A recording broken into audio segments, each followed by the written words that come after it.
Сәлем баршаңызға, менің каналыма қош келдіңіздер. Бүгін сіздермен мереке күндеріне арналған закускалар дайындаймыз. Жасалуы өте оп-оңай. Төменге рецептін қалдырамын. Видеоны соңына дейін қарап, менімен бірге болыңыздар. Басқа да видеоларды жіберіп алмау үшін каналға тіркеліп, қоңырауды басып қойыңыздар. Сонда сіздерге жаңадан шыққан видеолардан хабарлама барып тұрады.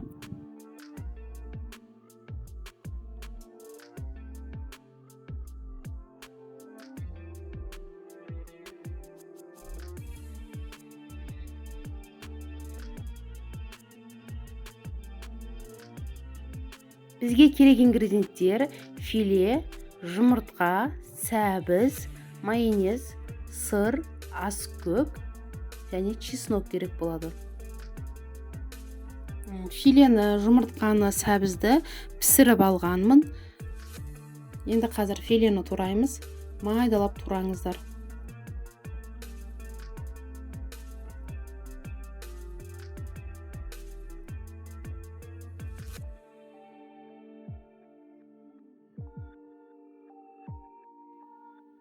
Турап алған филемізді бөлек бір ыдысқа саламыз.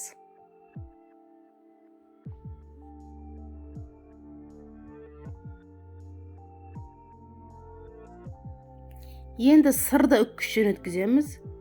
Үккіштің майда көзінен өткізіңіздер.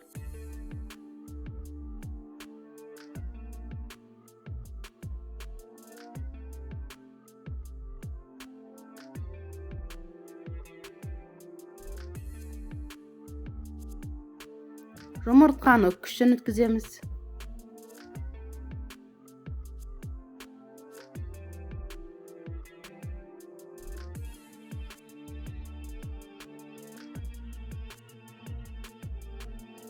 Енді жұмыртқаның сарысын осылай үккіштен өткізіп аламыз.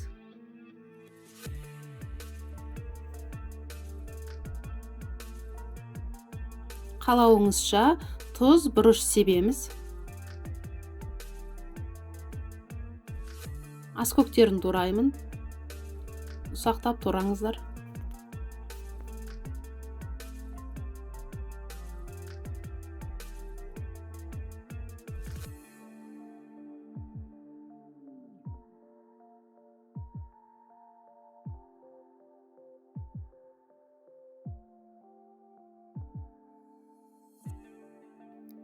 Аскөгімізді саламыз.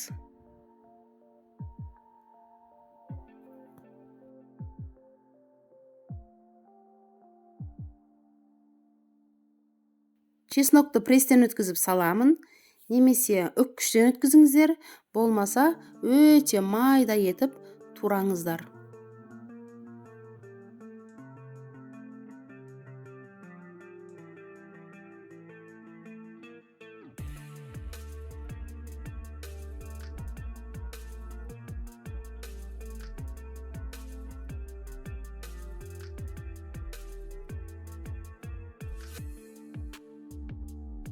Майонезді қосамыз. Енді араластырамыз. Жақсылап араластырыңыздар. Бір-біріне бірігуі керек.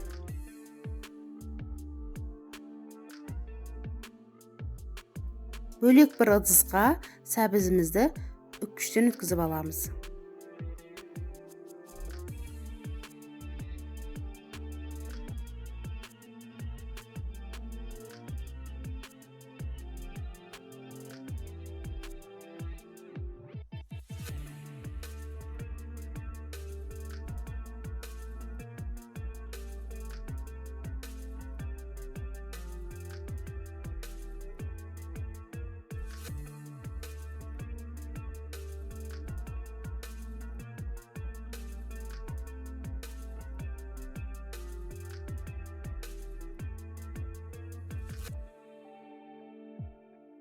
Сәбізімізді өткізіп алдық.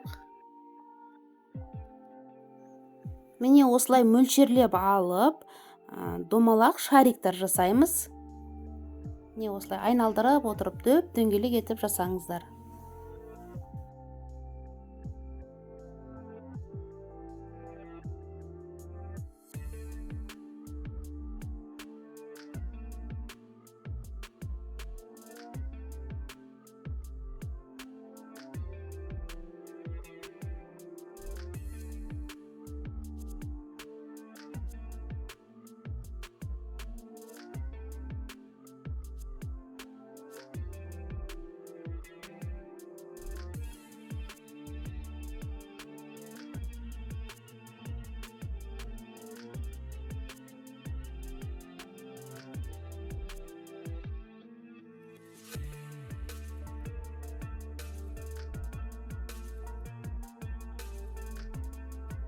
Міне барлығын осылай дөңгелектеп шығамыз. Міне қараңыздар, дөңгелек болғаны дұрыс. Сонда сіздің мандариндеріңіз әдемі болып шығады. Бір келкі болып. Міне қараңыздар, барлығы бірдей. Енді мандариндердің сыртын жасаймыз. Ол үшін пакетке үккіштен өткізіп алған сәбізімізді бір шарикқа жететіндей етіп саласыздар. Осылай жайып саласыздар. Енді пакетіміздің жан-жағын жауып, осылай айналдырап қолымызбен. Міне осылай істейміз. Қолымызбен дөңгелектейміз шарикті. Енді ашамыз. Міне қараңыздар. Сәбіз жан-жағын жауып, бір келкі болды міне. Енді қасықпен ақырындап алып,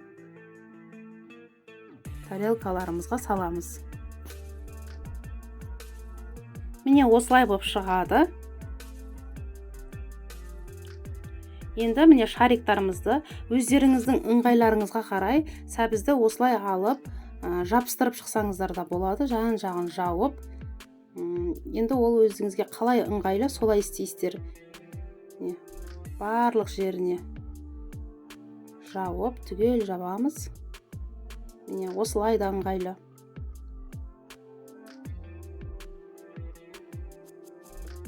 Міне барлық жерін жабамыз. Енді қолымызбен домалақтаймыз.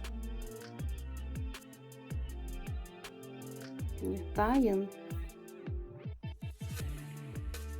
Немесе осылай ыңғайлы. Сәбізімізді пакетімізге жайып, ортасына шаригін салып, өздеріңізге енді ыңғайлы вариантын көресіздер. Өзіңізге ұнаған, қалай ыңғайлы, солай осылай әдемі дөңгелек шариктар жасап аласыздар. Ең бастысы сыртын осылай сәбізбен жапсақ болды. Сонда ол мандариндерге ұқсап қалады. Не қараңыздар, түрі мандариндерден аумай қалды. Енді мандариндерімізді әсемдеп шығамыз. Міне ортасына осылай бұрышты қойып, қара бұрыш, бұл тек әсемдік үшін ғана. Осылай барлығына қойып шығамыз.